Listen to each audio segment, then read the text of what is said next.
So my question is, what could Iran possibly say in these talks that we would believe enough to say, oh, never mind, you know, they're not racing down the road towards a nuclear weapon? They're just trying to stall for time. That's what Iran does. It stalls for time, thinking, well, we're going to delay them, you know, maybe like a little nugget of maybe we'll have something important. So why have the talks? Because that's how they play for time.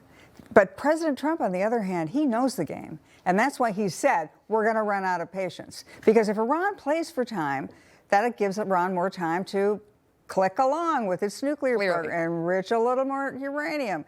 The problem now is Iran is squeezed. So this is the maximum pressure campaign that President Trump did in his first time. Now it's the maximum pressure campaign on steroids. Because what happens? So here's Iran. It's broke because oil prices are coming down, right? That's Trump's energy policy. The sanctions have been reimposed, meaning Iran can't sell the oil, and even if it does, it's at these low prices. In addition to that, we have President Trump who's doing military maneuvers where he is putting these B-2 bombers. Why don't we just use them right now? Why don't we just go do that? No. You don't want to do. What you want to do is push Iran to the wall. And how do you push them to the wall? They're real close to the wall right now. Hamas is gone. Hezbollah is gone. The Houthis are now gone. It's us, Israel. The missile defense system that used to protect Iran's, the Iranian country and actually the Iranian military, that's gone too. Those were in Syria. Iran is now isolated, alone, broke. So what does it want to do? Plays for time. It's the only thing it's got going. But at the end of the day, President Trump is going to run out of patience. And he's got Israel willing to help him. He's got the United States. We have the military capability. Iran is isolated. And then what was amazing is 2 weeks ago when we had the Trump-Putin phone call, it was supposed to be about Ukraine. There was some wild line put in there. And I know President Trump well enough. He writes those press releases himself. He pulls out that black Sharpie. And there was a sentence in there about President Putin and President Trump agree that Iran should never be in a position to destroy Israel. What does that mean? That means maybe Russia helps us to stop Iran. Would be nice here. We have Caroline Levitt, KT. We want to listen to what she said about it earlier. The ultimate objective is to ensure that Iran can never obtain a nuclear weapon.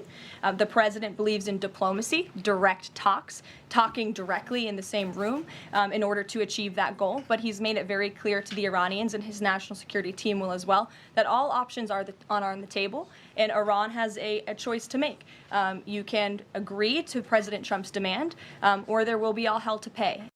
KT, if Iran gets a nuclear weapon, the world order changes. Because now you have a new player with a nuclear bomb here. So it could be total chaos here. And I get why President Trump and President Putin say absolutely not. And that's why they're working so hard to.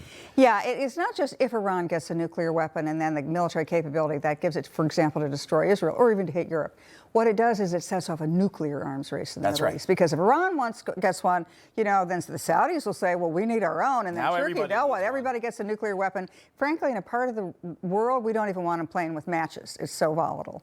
So I think that President Trump, when he says it, he means it. Yeah. And at the end of the day, if his patience runs out and there is military action against Iran, guess what that does to the rest of the world? Whoa, Donald Trump is serious. We don't want to mess with this guy. Is there anything short of military action that would slow them down or stop them? Or do we have to hit those sites? Give me an example of something else. All right, so Iran right now has, their population is well-educated, savvy, smart Iranians who don't like the Ayatollahs either. And every 8 years they kind of arrive, you know, they have demonstrations, they try to take out the Ayatollahs. But we've always sided with the Ayatollahs. You could have a regime change.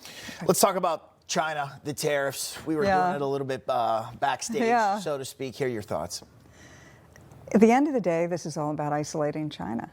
And if you think about it, 2 weeks ago, China had picked off every country in the world doing bilateral trade agreements. China's been ripping off evereverybody, not just us. They're ripping off everybody. So I thought it was funny there. Xi said bullying. The United States. Ridiculous. Talk about a guy who knows how to bully. But what President Trump has brilliantly done is in 2 weeks' time, he's flipped the script. Because now we're going to do these bilateral trade agreements with all these countries, all of whom have been ripped off by China. At a certain point, President Trump is leading the coalition of trading partners. Every Everybody's going to say to China, stop ripping us off. Who would you rather have great. as a friend, the United States or China? These What is the expression? These countries. Are My gonna have to best friend, decide. my worst enemy. There you go. KT McFarland, thank you so much for Thank joining you. us. It was great to see you. Thank you. Always a pleasure, KT. Okay, coming.